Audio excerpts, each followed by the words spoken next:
கடின உழைப்பு வெற்றிக்கு ஒரு இன்றியமையாத தகுதியாகும். ஆனால் கடினமாக உழைக்கும் அனைவரும் வாழ்க்கையில் வெற்றியடைந்து விடுவதில்லை. நடைபாதை வியாபாரிகள், கூலி தொழிலாளிகள் என நாம் தினமும் பல வகையான மனிதர்களை காண்கின்றோம். அவர்கள் நம் அனைவரையும் விட பல மணி நேரம் அதிகமாகவும் கடினமாகவும் உழைக்கின்றார்கள். ஆனால் அவர்களில் மிகச்சிலர் மட்டுமே அவ்வாழ்க்கையில் இருந்து அடுத்த கட்டத்திற்கு நகர்கின்றனர். மீதி இருக்கும் அனைவரும் கடினமாக உழைத்தே தங்கள் வாழ்க்கையை கடத்துகின்றார்கள். எனில் நாம் வெற்றியடைவதற்கு வெறுமனே கடின உழைப்பு மட்டுமே போதாது. அதையும் தாண்டி ஏதோ ஒரு திறமை நம்மிடம் நிச்சயம் இருக்க வேண்டும். அத்திறமை என்னவென்ற கேள்வி நம்மில் இங்கே பல பேர் மனதில் இருக்கிறது. அப்படி ஒரு கேள்வியை ஒரு மாணவன் உலகின் மிக பெரும் முதலீட்டாளரான வாரன் பஃபட்டிடமே கேட்டபோது அதற்கு பஃபட் கூறிய பதில் என்ன தெரியுமா? முதலாவதாக, பணம் வாழ்க்கையில் மிக மிக முக்கியமானது ஒரு அம்சமாகும். அது நம் வாழ்க்கையை மகிழ்ச்சியாகவும் சுதந்திரமாகவும் வாழ்வதற்கு வழிவகு தருகிறது. ஆனால் வாழ்க்கையில் நீங்கள் மிகச்சிறந்ததொரு வெற்றியை அடைய விரும்பினால் என்றுமே பணத்தின் பின்னே நீங்கள் ஓடாதீர்கள். பணம் சம்பாதிப்பதற்காக மட்டுமே உங்கள் பொன்னான நேரத்தை வீணடிக்காதீர்கள். மாறாக உங்கள் மனதில் இருக்கும் கனவுகளை தட்டி எழுப்புங்கள். உண்மையிலேயே நீங்கள் யாராக வர விரும்புகிறீர்கள் என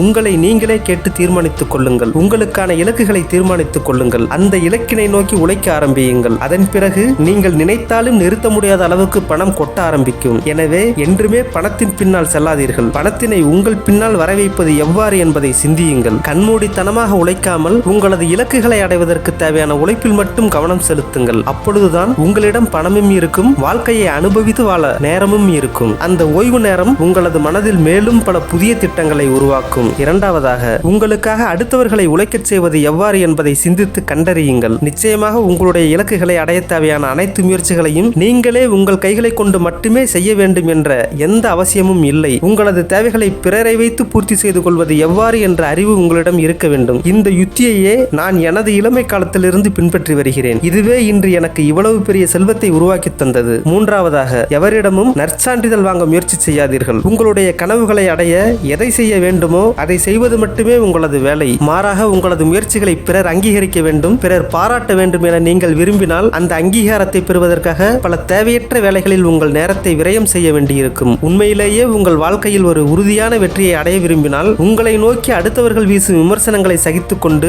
உங்கள் இலக்குகளை மட்டும் குறிவைத்து முன்னேறும் மன உறுதி உங்களிடம் இருக்க வேண்டும். நிச்சயமாக அம்மன உறுதியினால் மட்டுமே உங்களை வெற்றியாளராக்க முடியும் என்று ஒரு விஷயத்தை மறந்து விடாதீர்கள். வாழ்வில் நீங்கள் என்ன முயற்சி செய்வதாக இருந்தாலும் அதில் உங்களுக்கென்று ஒரு பாதுகாப்பு வளையம் இருக்க வேண்டும். அந்த பாதுகாப்பு வளையம் தோல்விகளில் இருந்து உங்களை காக்க வேண்டும். உங்களால் எது முடியும் எது முடியாது என தெளிவாக அடையாளம் காண்பதன் மூலமாக அவ்வளையத்தை உங்களால் உருவாக்கிவிட முடியும். நிச்சயமாக ஒரு 50 கிலோ எடையுள்ள மனிதனால் 500 கிலோ எடையுள்ள பொருளை தூக்கிவிட முடியாது. அவ்வாறான முயற்சிகளை நீங்கள் செய்வதாக இருந்தால் அதனால் உங்களுக்கு வெறும் இழப்புகள் மட்டுமே மிஞ்சும். அந்த இழப்புகளை சரி கட்டுவதில் உங்கள் பணம், நேரம், உழைப்பு என அனைத்துமே வீணாகிவிடும். எனவே என்றுமே அது போன்ற தவறுகளை செய்யாமல் தொடர்ந்து முன்னேறிக்கொண்டே இருங்கள்.